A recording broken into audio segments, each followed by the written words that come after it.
दोस्तों, ये वक्त है भारत के एक महान सुधारक और कमज़ोर वर्गों के उत्थान करने वाले महात्मा ज्योतिराव फुले को याद करने का।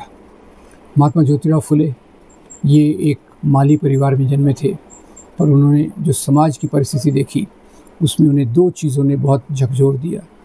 पहला तो जो दलित समाज था, गरीब समाज था, उसको सार्वजनिक कुओं पर पानी पीने का अधिकार नहीं था, इसलिए उन्होंने अपने घर के सामने एक ऐसा पानी पीने का टैंक बनाया जिसमें कोई भी आकर पानी पी सकता था। दूसरा, उन्होंने देखा कि इस तबके में शिक्षा का अभाव है।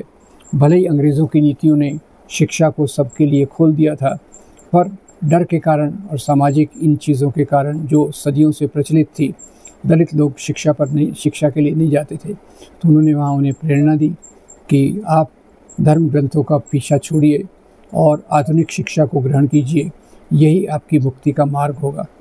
समाज के विश्लेषण में भी उन्होंने देखा, जो उनकी जो किताबें बहुत सारी हैं, उसमें एक है कल्टिवेटर्स विप कॉर्ड, शेतकऱ्याचे आसूर।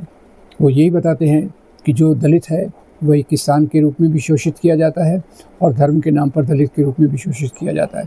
तो उन्होंने एक मोटे तौर पर भारतीय समाज को गहराई से समझा और दलित और महिलाओं, इन दो तबकों के उद्धार के लिए काम किया। महिलाओं की उस समय हालत इतनी बुरी थी कि कोई अगर विधवा हो गई तो उसको पूरे अपने बाल निकालने पड़ते थे, केशवापन उसको कहते हैं, और समय हमेशा हर सफ़ेद कपड़े ही पहनना पड़ता था। ऐसे इसमें से कई औरतों का दुरुपयोग उसके परिवार के दूसरे सदस्य करते थे, जिसमें वो गर्भवती भी हो जाती थी। तो ज्योतिराव फुले ने इस व्यवस्था का विरोध किया और एक बार नाइयों की हड़ताल करवा दी। क्यों करवा दी?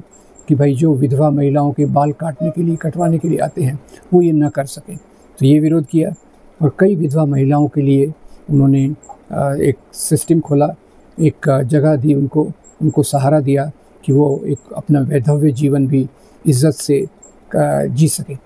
और तीसरा, उन्होंने जो सब इतना ही बड़ा काम किया वो था दलितों के लिए शिक्षा, और दलितों के लिए शिक्षा में भी उन्हें बहुत सफलता मिली। दलित सामने आए और ये सब कारणों से ही बाबा साहब अम्बेडकर, जो बाद में आकर जिन्होंने इन कार्यों को बहुत आगे बढ़ाया, उन्होंने ज्योतिराव फुले को अपना दूसरा गुरु माना। उनके पहले गुरु गौतम बुद्ध, दूसरे संत कबीर और ज्योतिराव फुले ये उनके तीसरे गुरु के रूप में उन्होंने स्वीकार किया।